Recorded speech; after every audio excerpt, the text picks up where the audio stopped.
What's going on, everybody? You already know what it is. It's your boy, James I. Simpkins. Add me on any of your favorite, not any, but add me on Facebook, Miss Katie Ryan too.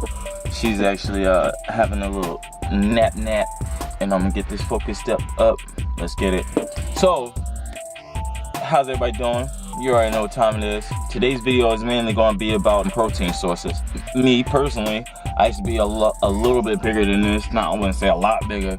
At one point I was 180 when I was in Texas.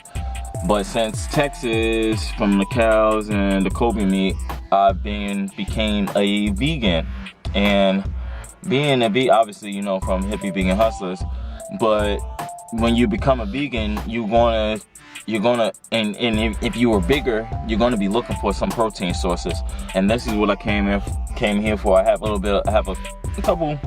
list of things, list of items. I'm not gonna be putting more details into it. I'm just gonna give you guys the kind of like the names. Y'all can go look up how much proteins per tablespoons or per cup. Yeah, I got a couple protein sources for you guys. How you doing? You didn't sound from Jersey. I like to help people, and I like to make money while doing it. We get hashtag HIppieVeganHustlers, HVA, hustle harder. But let's get this right now. Hemp seeds. Hemp seeds is going to be definitely a good source of protein for you guys. But it kind of put them in anything. As what I have written down right now is probably like 6 tablespoons per 25 grams. So that's dope. Another source of protein is going to one of my favorite sources of protein is going to be beans of all sorts. That means edamame. I guess you could say lentil. I guess they put lentils as a bean, black beans, red beans, green beans, edamame, lentils. I guess you could say peas type of bean. Boom. There's a lot of protein in beans. You already know. Spirulina is algae, and yeah, so when you say algae, you're gonna go upon it being in the sea. Spirulina comes in a powder or a peel. You know what I'm saying? So you don't have to really. People always see spirulina as a scoop and think of the smell as being bad. I'm like, yo, it smells fresh. It smells like seaweed. Keep it real. It just smells fresh. You know what I'm saying? So spirulina, dope as heck. What's another good one? Tempeh. I had tempeh right across the street. I'm in Southwest Florida at the moment. I had tempeh right across the street for the first time at this vegan spot. She makes like tempeh burgers and tempeh lasagna and things of that sort. And it was dope. I was so surprised. And mind you, if you don't look at these items prior, because people will see a tempeh and it comes in a block. It looks like a bean block. You know what I'm saying? But what you don't understand is, like, you'll look at that item and you'll be like, ew, that looks gross. But people that eat meat, you won't look at a rare piece of meat and be like, that looks good. You know what I'm saying? Like, you'll be like, oh yeah, that looks good when it's cooked. But you ain't gonna look at a rare piece of meat when it be like, that looks good. So just keep it mindful.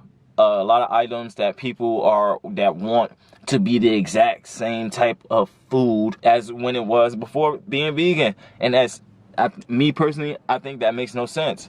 You don't come from being a vegan and be like, yo, this burger doesn't taste like broccoli. You know what I'm saying? People be expecting to have a veggie patty and they expecting it to take like a burger, and that was definitely my biggest issue when I first became a vegan. Then the hippie was already in, the hustler was already in me, so that was literally my first issue, because all the food that I tried to eat didn't taste like the food that I was already pre-eating when it was meat. And you got to get up off that, yo. It's not fleshy. It's not fleshy meat. That's one thing that's difficulty between the protein source, losing weight, protein source, and the flavor and the texture of food. One of the protein sources that can actually help you, and this is not really just like a item of food, but it's like a brand, I want to say, and it's called Gardein. I'll put the name at the bottom. Gardein actually helped me out tremendously. I have a couple of products like Gardein.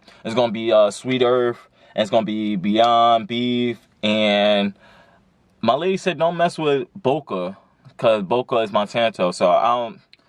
You can look that up for yourself, but a lot of meatless products, that would be my protein source, meatless products, where Gardein and Beyond Beef, they give you like, Beyond Beef gives you jerky.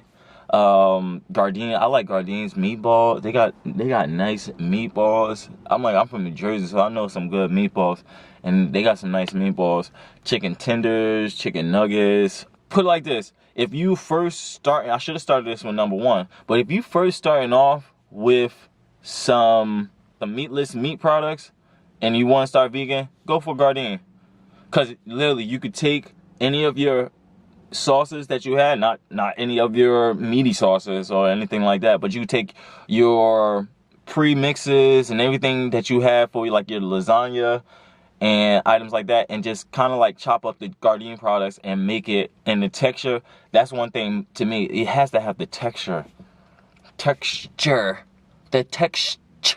has to have the texture of the meat that I was eating prior. Think about it like this: you've been eating a certain product like chicken for all your life, and then when you get to a certain product that they try to call chicken, and then you try it, your psyche and your mind gets messed up. So you kind of want to, with the Gardein products and the Beyond Beef, it kind of messes with your psyche. You don't really have to work as hard to be like, oh well, I got to pound this broccoli, I got to pound these string beans, I got to pound this tempeh. You know what I'm saying? Dense veggies. So the string beans, broccoli, you know what veggie, I don't have to get into this one, but that is a heavy source of protein. And all these items, you can look up the protein and the amount. I have them written down here. I just don't feel like going through the uhs and the ahs or whatever. And last but not least, it's kind of like my least favorite item from what I heard from it. It's going to be tofu. That's another like type of bricky item that you chop up. Delicious. If you try to eat it raw, it's just going to be like any other meat that you try to eat raw. You're going to be like, oh, the texture is off and the flavor is wrong. So I'm about to wrap this video up. Hippie Vegan Hustlers channel. Make sure y'all like, message, and subscribe. And see who y'all, I'm not even gonna do that. I was gonna say, see who y'all wanna see more, me or Katie. Which videos like more, me or Katie? I already know who y'all gonna pick. You already know what it is. Hippie Vegan Hustlers, hustle harder, we out. I got that money in my mind on my ground, 'cause I always stay hustling.